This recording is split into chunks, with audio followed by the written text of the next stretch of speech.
Hello, and welcome to the lesson on nonfiction characters.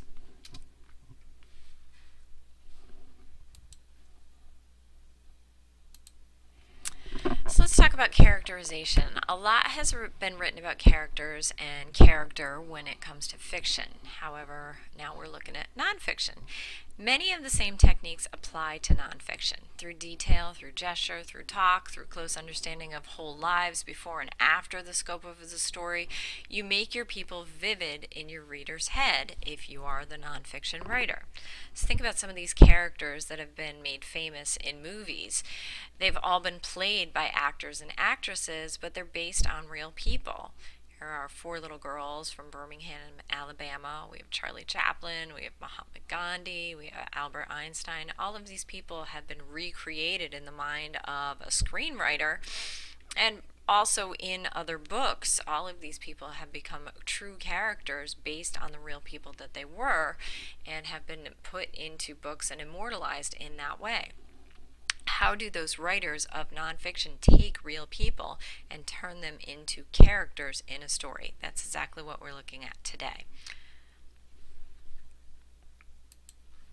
So let's think about characterization and what we already know about characterization. You guys learned about this, and hopefully this little graphic organizer is something that you recognize from the first semester when we talked about characterization in fiction. So we talked about the different things that an author can show you in the writing to help you learn more about the character. We have what he or she says, what he or she does.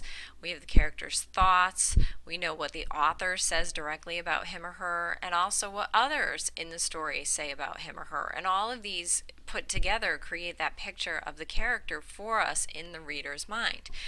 But now we're looking at nonfiction. Can we use all of these in a literary nonfiction piece? If you said no, you're right.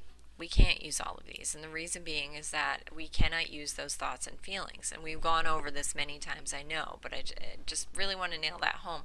You only know the thoughts and feelings that the person has shared with the author if the author is actually sitting there talking to the person. But again, that's a matter of, do you trust what they're being told in the interview?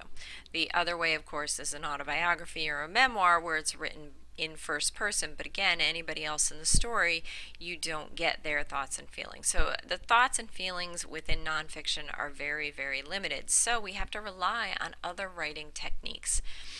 So here we have, what writing techniques can an author use to create a character in literary nonfiction? Well, we can always use what the character says. It says things he or she says. So obviously the method that the author is going to use here is dialogue. Lots and lots of dialogue can help us understand and learn more about a character and what others say to him and her. So those conversations that you see within stories, that dialogue carries forward and helps you learn more about your characters.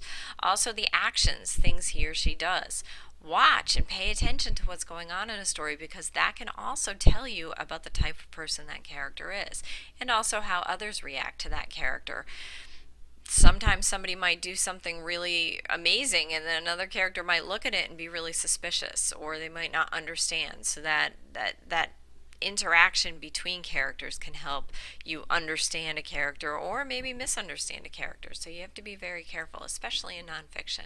And then finally, you have what the author tells you directly. Sometimes the author will just say, this person was known to be a very honest person. They stood up for what they believed in, but on the other hand, they might be very self-righteous to the point where they wouldn't care if people got hurt in them telling the truth all the time. So these are the different ways that an author can share more about a character with you. So Thinking about nonfiction characterization, when writing nonfiction, much of the work of the characterization is already done for you. Okay, the character has been made, characterization is complete because the person actually exists. The family history is in place, the physical description is a given, but that doesn't make it any easier for the writer. The chore is merely different, doing justice to a person who you and many others have known, while also doing justice to the fact that you know that person in your own way, filtered through your own emotions, biases, and experiences.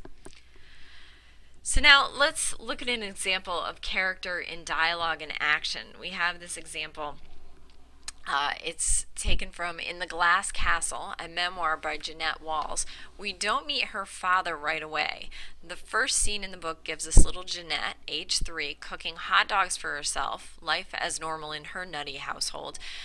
Although I don't know who lets a 3-year-old cook hot dogs, but anyway, until she sets herself on fire. We meet her father, the redoubtable Rex Walls, when he comes to the hospital to visit her. She's been badly burned. He thinks the little girl should have been taken to the witch doctor who cured her older sister's scorpion sting. He threatens the doctor with a beating for saying the bandages are necessary and finally gets thrown out of the hospital by a guard. So this is the background here. You'll see the excerpt here. Okay, and then we see him again a few days later and hear him and smell him and touch him and very, very nearly taste him through the descriptions that the author gives us. Okay, a few days later, when I had been at the hospital for about 6 weeks, Dad appeared alone in the doorway of my room. He told me we were going to check out, Rex Walls style. Are you sure this is okay? I asked. You trust your old man, Dad said. He unhooked my right arm from the sling over my head. As he held me close, I breathed in his familiar smell of Vitalis, whiskey, and cigarette smoke. It reminded me of home. Dad hurried down the hall with me in his arms. A nurse yelled for us to stop, but Dad broke into a run. He pushed open an emergency exit door and sprinted down the stairs and out to the street. Our car, a beat-up Plymouth we called the Blue Goose, was parked around the corner, the engine idling. Mom was up front, Lori and Brian in the back with Juju. Dad slid me across the seat next to Mom and took the wheel. You don't have to worry anymore, baby, Dad said. You're safe now. So in this scene, we see her dad in action. Okay, we also see him from her point of view. And she's not judging her father. To her, he's a hero, her knight in shining armor. You know, he saved her from the hospital. Later, the author, who is the little girl who's grown up, she reports from, as a writer, in my mind, Dad was perfect, although he did have what Mom called a bit of a drinking situation. But here, early in the story, it's all right here in the moment, okay? And it's all from her little 3-year-old point of view. The only part that really kind of breaks in as reality is when the nurse yells, okay, showing that this guy is really over the top. He shouldn't be breaking this little girl out of the hospital. He shouldn't be taking her anywhere. You know, she writes in the story that she bursts out an emergency room door. She feels the air. She hears the alarms going off. They get to the family car. You've got a description of that. You get the idea that it's not exactly a Mercedes and that these aren't really Mercedes type of people. And off they go. They run off. And later in the story, he takes them back to their house, and they're only there for a little while before the dad gets it into his head that the FBI is now after them. And they take off in the middle of the night, leaving most of their stuff behind, their memories, their bills, their belongings, and they leave. It's kind of a crazy story, but you see this all from the 3-year-old's point of view in the beginning. And so everything is action, because that's the memory of this woman as being 3. She doesn't really connect you with the feelings so much as the dialogue and the actions of her dad being, you know, totally heroic. So the next scene we have here, and this is character and exposition. This goes back to what the author tells you directly. Instead of using dialogue and action, you actually get some information from the author. And she says, everybody said Dad was a genius. He could build or fix anything. One time when a neighbor's TV set broke, Dad opened the back and used a macaroni noodle to insulate some crossed wires.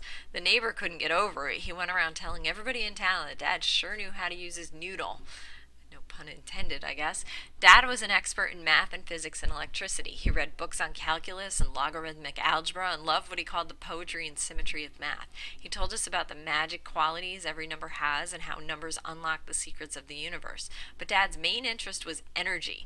Thermal energy, nuclear energy, solar energy, electrical energy, and energy from the wind. He said there were so many untapped sources of energy in the world that it was ridiculous to be burning all that fossil fuel. Okay, so here we have clearly this is the author writing about her dad. She's telling you basically all this stuff about her dad, and she's reserving judgment. She's not letting you know what her opinions were on about her dad knowing all this stuff, just kind of telling you about what was going on with her dad at the time. And later you find out that not everybody thought that this guy was such the genius, but again, you're looking at it from a little girl's point of view. Okay, but this is the author looking back, telling you about her dad. And again, this is a good example of what the author tells you about a character, and you're learning more about that character, whether you even realize it or not. This is direct characterization.